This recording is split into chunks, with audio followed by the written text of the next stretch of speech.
Baik, terima kasih Daud Iskandar dan Nadira. Bismillahirrahmanirrahim. Assalamualaikum warahmatullahi wabarakatuh. Selamat pagi dan salam sejahtera Auda. Alhamdulillah bersua kita kembali pagi ini dan terima kasih atas kesetiaan Auda bersama kami menerusi lintas langsung dari daerah Tutong. Dan apakah perkabaran Auda ya pada pagi ini? Semoga Auda dalam keadaan yang baik dan ceria selalu menjalankan hari Auda dan tugasan Auda pada pagi ini. Dan untuk perkongsian bersama juga ini keadaan cuaca di daerah Tutong pada pagi ini dalam keadaan yang baik dan amat mengizinkan. Jadi apa jua urusan Auda pagi ini, semoga ia dipermudahkan dan dilancarkan mengikut seperti mana yang Auda harapkan ya. Baik, seperti biasa pagi ini dari daerah Tutong akan mengongsikan antara bahan pengisian yang dapat kita saksikan bersama. Jadi tanpa kita membuang masa, marilah kita terus beralih untuk mengikuti satu bahan visual yang kami sediakan untuk Auda bagi edisinya hari ini.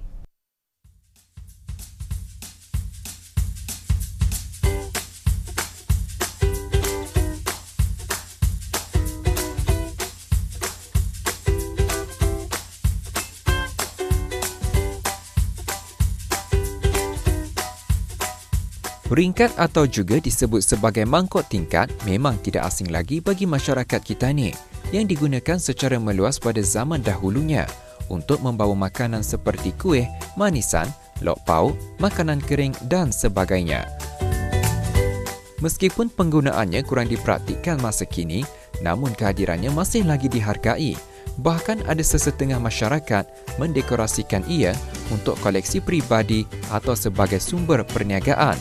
Dan itulah yang dilakukan oleh Haja Soyah Haji Mahmud yang tinggal di Kampung Kuala Tutong, yang mana beliau mengaplikasikan kemahiran kaedah Tiffin decoupage pada permukaan ringkat yang kosong untuk kelihatan lebih cantik, elegan dan vibrant.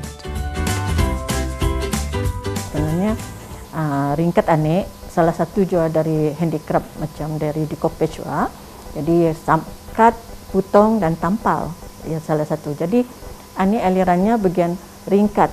Ringkat ini memang lama sudah sebenarnya. Memang ada dalam lamalah permulaan kita ni membuat decoupage itu kan. Ya kalau dipanggil nama Tiffin decoupage. Tiffin itu ialah kalau bahasa Melayunya ringkat kan. Tapi kami masa tu kami mengenalkan Tiffin decoupage. Jadi alat-alat penggunaannya pun kurang lebih juga macam kita ni membuat decoupage itu juga. Cuma ada perbezaan teknik saja. Sebenarnya kalau ilham itu, ya kan kita ni macam tahun-tahun itu ada, kalau kita ni membuat hari raya lah, kita ni mengidang kuih-kuih itu, macam biskut-biskut itu kan, macam ada kontainernya, macam gelas-gelasnya.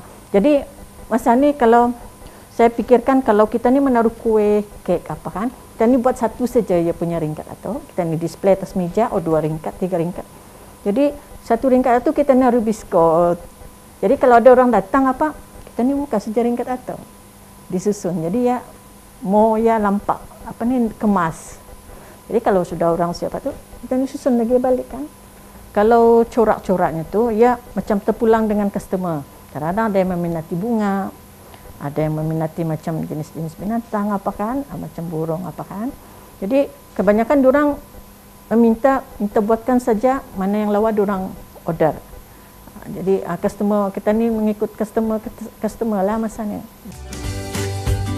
Tiffin decoupage iaitu seni kreatif tangan yang menggunakan kaedah gunting dan tampal dengan menggunakan bahan-bahan khas serta tisu bergambar sebagai motif yang didekorasikan pada ringkat.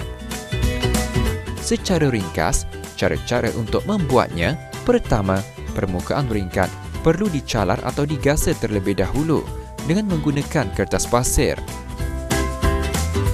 Seterusnya, disapukan pada sekeliling dan permukaan ringkat dengan sealer. Ia berfungsi untuk melindungi besi ringkat daripada berkarat. Kemudian, diberikan gesso dengan hanya ditekan-tekan pada keseluruhan permukaan ringkat menggunakan sponge. Berfungsi untuk memastikan cat akrilik tidak luntur. Dan kemudian, barulah diberi cat akrilik berwarna putih. Pemilihan motif atau gambar pada tisu juga penting mengikut tema atau kesesuaian dan ia mesti disukat terlebih dahulu mengikut sukatan lebar ringkat yang digunakan. Untuk menggam tisu tersebut, hendaklah menggunakan clear glass medium dengan kuantiti yang sedikit pada keseluruhan permukaan ringkat, dan sesudah itu diberikan lagi gam berkenaan pada permukaan tisu sekurang-kurangnya 4 lapisan bagi mengelakkan tisu daripada mudah terkoyak. Akhir sekali, disapu bersama decoupage varnish sebanyak 5 lapisan berfungsi sebagai kalis air dan agar ringkat kelihatan berkilat. Kalau cerita orang dulu-dulu, diorang gunakan ringkat kan. Jadi ada seorang customer mengesyorkan waktu itu, masa sebelum saya mengajar membuat ringkat ni kan. Sekali, kenapa anda digunakan cuba ringkat? Ringkat kita pilih sekurang-kurangnya untuk hadiah. Kan masa ni orang menggunakan untuk gift lah, untuk hadiah tu. Jadi untuk kenang-kenangan diorang kan. Macam untuk hari jadi. Jadi kadang-kadang kok okey lah membuat dari, tapi tekniknya sama, kurang lebih sama. Macam kita ni, macam saya membuat tin-tin yang lain itu kan. Jadi kurang lebih macam itulah. Jadi kita ni simpan untuk ringkat saja. Jadi sebab boleh dipakai, boleh dicuci, perbezaannya saja. Jadi kalau kita ni mengidang taruh nasi lemak apa kan, ya boleh sudah tu kita ni cuci betul. Ringkat tu kita ni cuci kan. Lepas tu dibersihkan balik. Jadi cuma kalau ya sudah lepas basah tu, kita ni lepas keringkan lah sama kain saja kan. Itu yang menandang untuk menahankan ia supaya ia mengawetkan lagi ialah ringkat itu. Ringkat ni kan dulu kalau orang kahwin dulu, durang ada makan sup-supan. Jadi durang kan membawakan dari sebelah laki-laki tu dulu-dulu Jadi durang membawa ringkat itu untuk makan sup-supan, diorang taruh nasi apa. Jadi sudah lepas pengantin bersanding apa, kan ada sup-supan itu kan. Jadi ringkat itulah diorang gunakan tu masa tu. Jadi selain daripada itu untuk hadiah, hadiah-hadiah untuk hari jadi. Kebanyakan hari jadi itu diorang minta buatkan tu macam sana helwa, selamat hari jadi. Itulah dari customer-customer yang masa ni lah. Kalau kita ni memulakan membuat ringkat aneh, kadang-kadang orang macam dari satu saja sebab saya perhatikan ada student-student yang belajar itu kan, memanglah mula-mula pemulaan sekali tu macam ada payah sedikit kan. Jadi kalau sudah lama-lama anda nampak sudah kejadiannya, baru rasa puas hati tu. Tapi memanglah dari awal pemulaan itu memang macam susah sedikit lah membuatnya. Kalau ringkat aneh yang anunya kan, macam alat-alat kami gunakan itu macam style gamnya, ia punya catnya, dah sama tu. Ya sekurang-kurangnya yang nipis, gunakan nipis-nipisnya.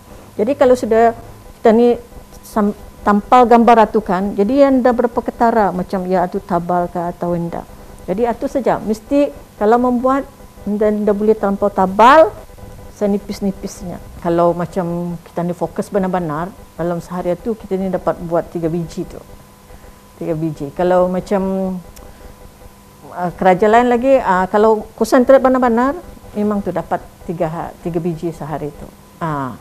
Mana saja saiznya apa. Sebab yang awal-awal tu kita ni buat dulu sekaligus Sekarang kita ni buat 3 biji. 3 biji tu kita ni buat dulu awal-awalnya, teknik pertama, teknik kedua, ketiga, macam tu lah. Kalau kebanyakan ringkat-ringkat ni, kebanyakan lah, walaupun ada koleksi yang untuk saya kan, tapi ada customer yang mau, memanglah untuk dijual, dan selalunya kebanyakan tempahan lah yang banyak masanya. Mendekorasi ringkat bukanlah suatu perkara yang mudah. Ia memerlukan kemahiran dan teknik yang betul dan juga perlu dilakukan secara praktikal. Kemahiran kreatif seumpama ini adalah kemahiran tangan yang dapat dipelajari dan dimanfaatkan kerana daripadanya juga mampu untuk menjana pendapatan.